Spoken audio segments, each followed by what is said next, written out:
जो आप सत्संग सुनाया था ना आपने, तो उसमें क्या बोलते हैं, हमें कैसे पता चलेगा कि हमारी जो प्रसादी है भगवान ने स्वीकार कर लिया? हम जब प्रभु को अर्पित करते हैं तो हमारे प्रभु अगर लेना ना चाहते तो मेरे अंदर भाव ही ना आता अर्पित करने का। मतलब अगर आपके अंदर है कि आज प्रभु को हम ये वस्त्र समर्पित करते हैं, ये भोग समर्पित करते हैं, तो प्रभु ने कृपा करके स्वीकार किया, तब आपके अंदर भाव आया। महाराज, तो केला का छिलका क्या भगवान के खाने की चीज है क्या?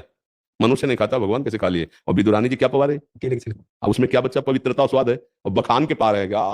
भगवान क्या पा रहे हैं? भाव पा रहे ना। वो भाव आपके अंदर भी है, उसको जागृत करो। पवित्रता वस्तु की नहीं, पवित्रता भाव की होती है। युग तुम्हारे भाव पर आक्रमण करता है। तुम्हारा भाव दूषित तो सब दूषित, तुम्हारा भाव शुद्ध तो कलयुग क्या कर लेगा?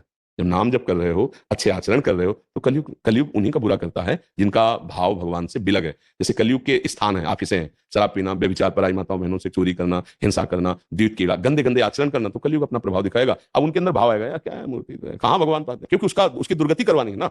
तो इसलिए भगवान भाव देखते हैं, ना कि पदार्थ या वस्तु। समझ पा रहे? अगर पदार्थ वस्तुओं से भगवान रिझते तो धनी लोग भगवान को रिझा लेते, पर ऐसा कभी नहीं पाया गया। भाव से भगवान को पाया गया है।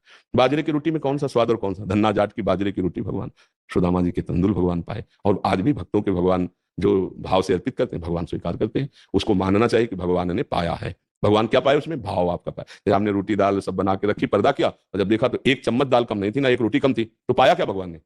बोले वो तो वापस चला नहीं, उसमें जो आपका भाव था वो भगवान ने पा लिया। और पदार्थ प्रसाद रूप से आप पाओ तो आपका भाव और पुष्ट हो जाएगा।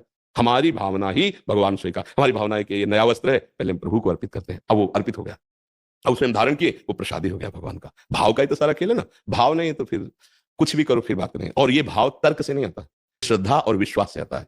श्रद्धा विश्वास जितना बढ़ाते चले जाओगे उतना ही आपको अनुभव होता जाएगा।